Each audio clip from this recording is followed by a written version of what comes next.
Hello, everyone, and welcome to another episode of Humans in 5. You might be surprised to learn that just like fashion, music, and food, there are trends in evolutionary research.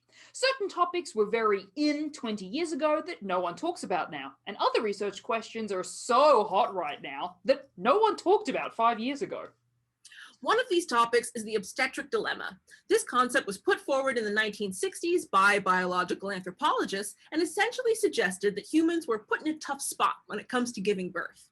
We have babies with big heads, but they need to pass through a relatively narrow birth canal. The birth canal is narrow as a result of walking on two legs in a way that doesn't expend too much energy.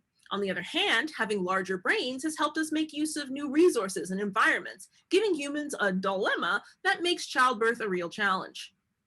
In the last 10 years, there has been a real flurry of research papers that have revisited this idea, considering how limiting this concept might be in terms of energy, the mechanics of bones and muscles when it comes to walking and delivering babies, evolutionary patterns, and loads more.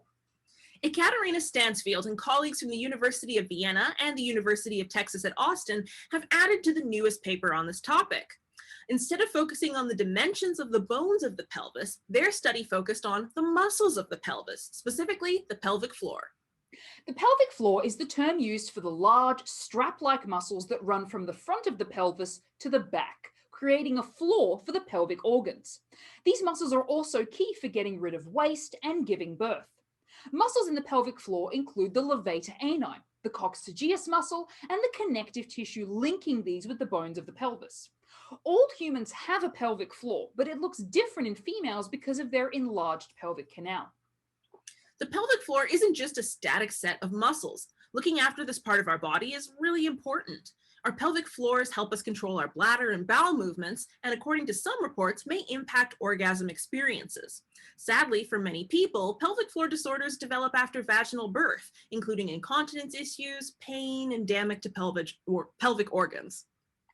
In their study, Stansfield and colleagues have put forward the pelvic floor hypothesis as an alternative to the obstetric dilemma hypothesis.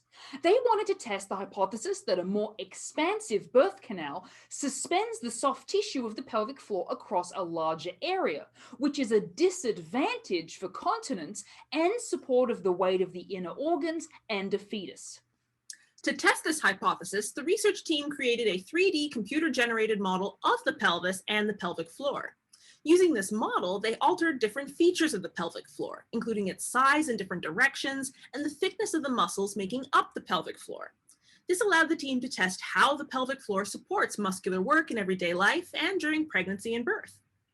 They found that an increase in pelvic floor size led to a disproportionately large deflection, which refers to the amount of bending that the pelvic floor goes through from its original position.